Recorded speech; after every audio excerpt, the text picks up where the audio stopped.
Hello there. If you're autistic and you've had lifelong difficulties with reading, then this video might be interesting for you.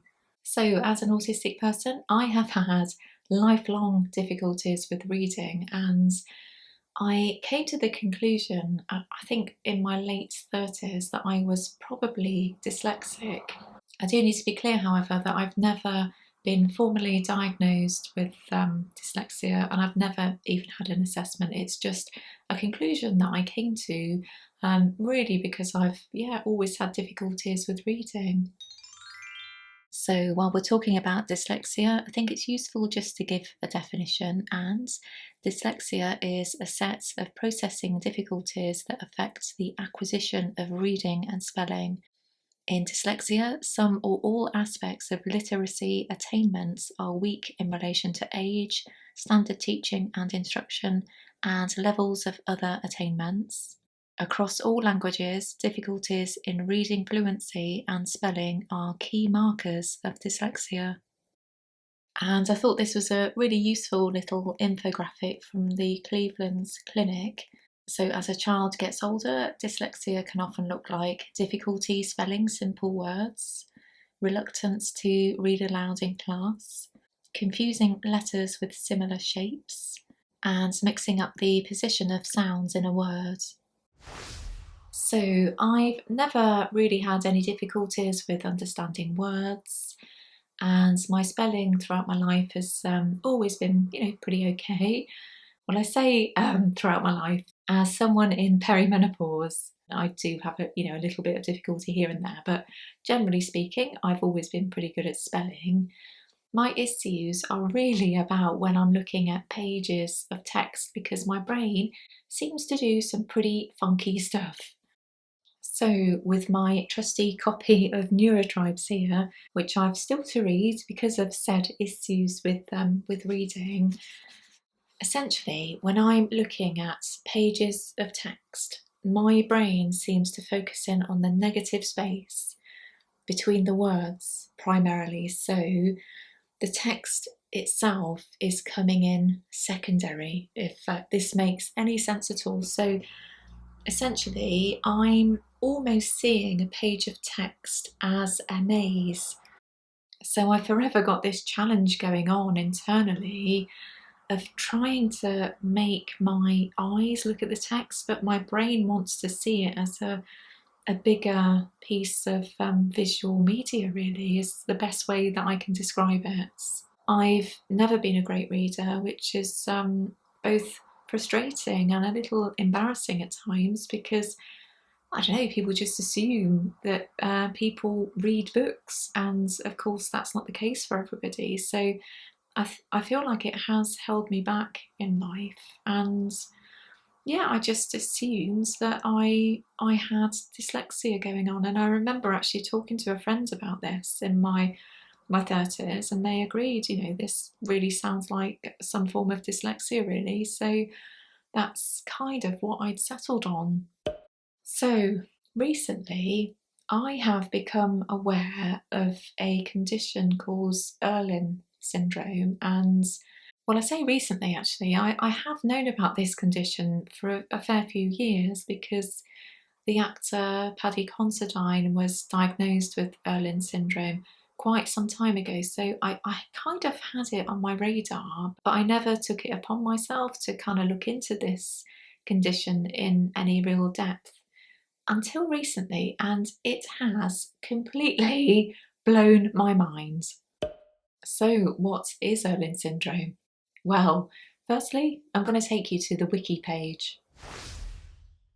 Irlen Syndrome, or scotopic sensitivity syndrome, is a purported medical condition of disordered visual processing, which, it is proposed, can be treated by wearing coloured lenses. The ideas of Irlen syndrome are not supported by scientific evidence, and its treatment has been described as a health fraud. History. The condition was proposed in the 1980s. Early studies investigating Irlen syndrome as a treatable condition have been criticised for taking a biased and subjective approach to the research. And just to double down, the ideas of Irlen syndrome are pseudoscientific and are not supported by scientific evidence. So I want to be really open and transparent about my findings in this video because it's really heavily contested as to whether Irlen syndrome even exists. So I think the next thing that I'm going to do is to take you to the Irlen website itself to see what they have to say about the condition.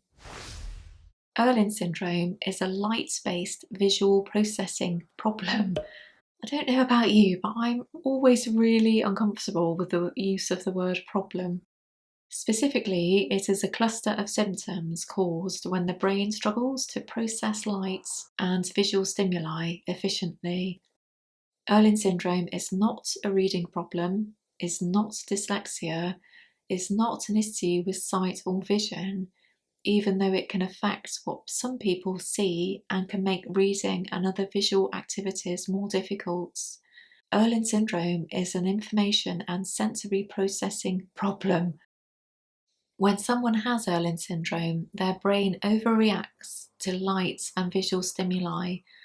This overactivity and inability to effectively process visual stimuli creates a variety of visual, physical, cognitive, emotional, and neurological symptoms.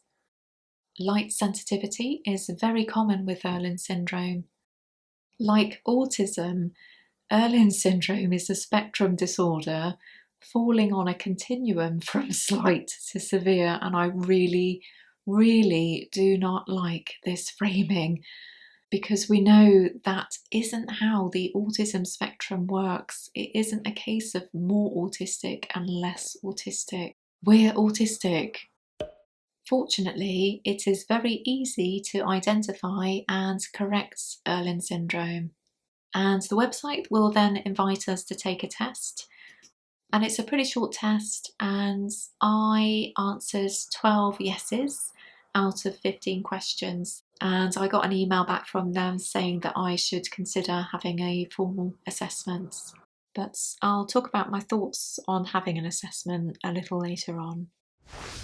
So yeah, I really don't like the framing of problems on this website. I'm, just uncomfortable with describing inherent traits within people as problems. It's just how we are. It's stuff that's just innate to us. It's not a problem.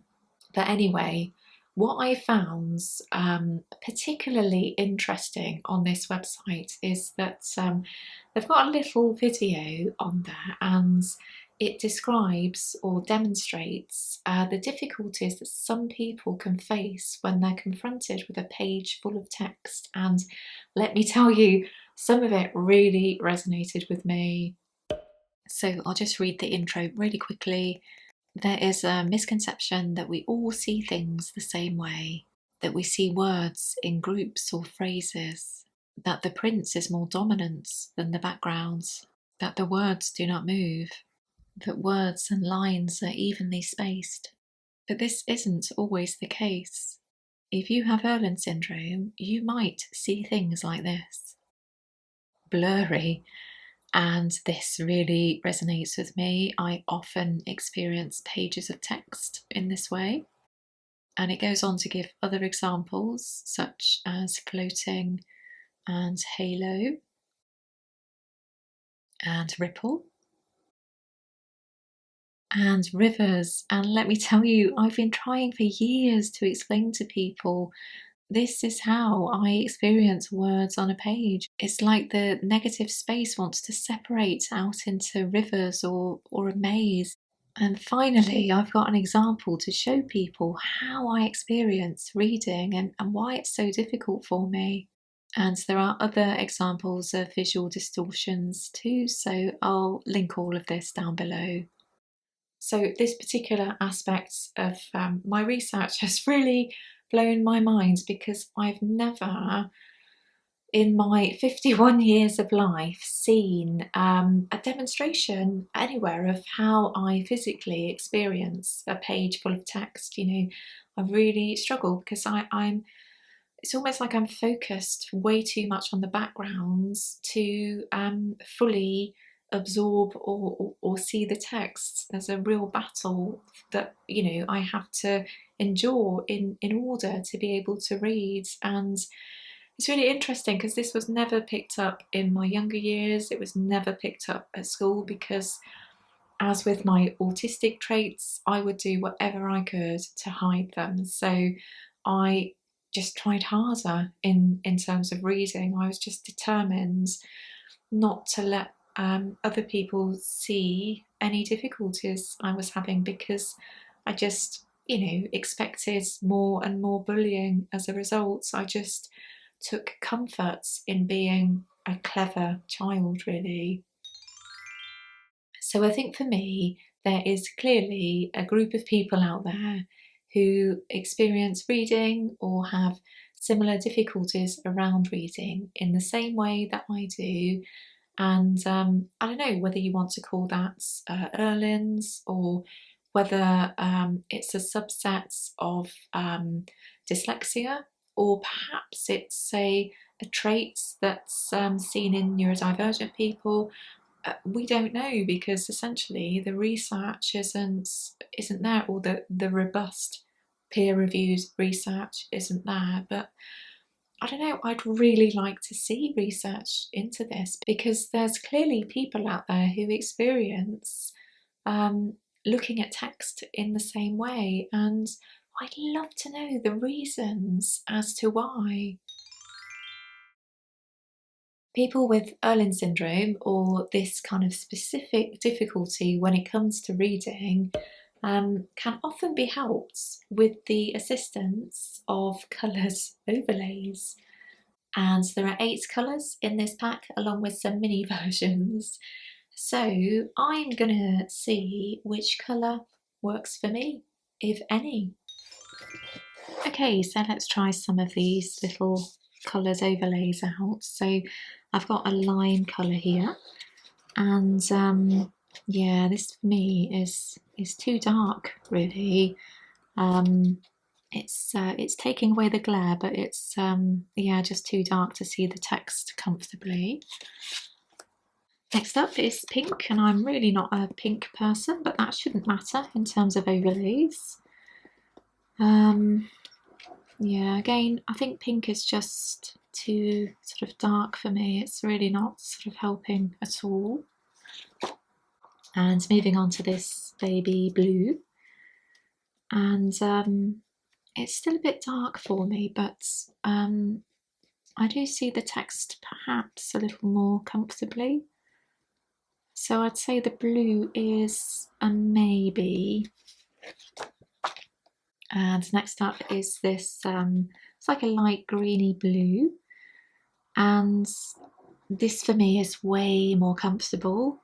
It's not too dark, so I'm not straining to see the text, but at the same time, it's minimising the brightness of the page for me. And I should mention that I have separately tested these out away from the camera, because I appreciate that this is a really awkward angle, and yeah, it's not the best kind of format for testing these out. So I think for me, the light green blue is most likely my colour, and maybe the baby blue as well. I'll just need to experiment between the two, I think. And I've noticed actually that the A4 sheets don't directly correlate with the smaller readers for some reason, in terms of colour tone. And I don't know why that is, it's a bit confusing, but hey, they're just a cheap sets of Amazon, so I guess you get what you pay for. And I should mention actually that it is claimed that coloured lenses can also help out in terms of environmental issues such as light sensitivity, but for the purposes of this video, I just want to keep the discussion around visual distortions and reading. So why am I talking about Irlen syndrome within the context of being autistic?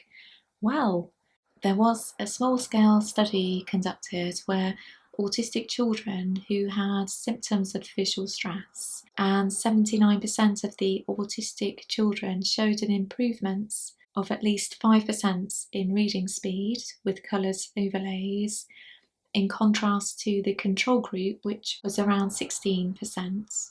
But I do need to reinforce that this was a really tiny study, and I would like to see much more research into this. And I thought this study was really interesting because it relates to coloured lenses and coloured overlays, and it suggests that people with visual stress are unlikely to find exactly the same colour optimal on different occasions. So for me, that's a bit of a worry if you're getting lenses professionally made. But again, this is a small scale study, so above all, I'd just like to see so much more research into all of this because, yeah, it's very clear that there's a lot of people out there that are suffering with visual stress. It's possible to be formally assessed. And for Irlen Syndrome, through the Irlen website, I think they've got practitioners basically everywhere, really. I think for me, I'm really happy just to do kind of like a DIY version on this for two reasons, really. Firstly, there's the cost of the assessments and the accessibility factor as well. So I find it really difficult to leave home because of chronic illness. So yeah, those are two factors for me, but also I think until such time that Irlen syndrome, or whatever you want to call it, is kind of formally recognised by health experts, I don't know, I'd like to see a bit more research into this condition first and foremost, really. And that's no shade at all on those that have chosen to have formal assessments, because you know, I do think there is something in coloured overlays and coloured lenses. For many people, you know, there is a lot of anecdotal stories actually online about people who have been helped by coloured overlays or coloured lenses. So I don't want to take away from those people's experiences because they're telling us their own truths, really. But I don't know, for me, yeah, I'd like to see more research into Irlen's before I considered a formal assessment, really. So now that I've found my colour or colours, I think what I'm going to do is to start experimenting with using colours overlays with reading. I think the difficulty for me, however, is that I have led a life of not reading very often. So the thought of, you know, suddenly having a coloured overlay and it completely changing my life because I'm suddenly going to become a voracious reader seems really unlikely to me because there isn't that habit there for me. So it's yeah, something that I'm gradually going to start experimenting with. So I think what I'm going to do is to probably do a follow-up to this video at some point. I don't know, maybe in a year's time, to see what the progress has been like in terms of coloured overlays, whether I think that they've been a success, whether I, you know, haven't found them useful, or perhaps somewhere in the middle. I think it, yeah, it's a really interesting experiment, and yeah, it's something I'm keen to try out. I think any kinds of visual aids in terms of reading can only be a good thing in terms of trying out, at least, can't they? So yeah, I just thought I'd put together a video on all this for those who might find it interesting, and particularly for those that haven't heard of these colours overlays until now. So I hope you found this video useful, and particularly if you can relate to some of the issues that I've talked about today. And one of the reasons actually I did want to make this video, and I didn't mention it earlier, but is because I thought that some of my reading difficulties could be attributed to having ADHD, as I've only recently been diagnosed with ADHD, and I was diagnosed as autistic last year. But Although some of my perhaps inattentive traits could be explained by ADHD, I do think that there is a lot that can be further explained by Irlen's syndrome. So yeah, it's something that's kind of blown my mind over recent weeks. So yeah, that's going to be it for today. Thank you for watching. Give it a like if you got this far, and I'll see you again soon.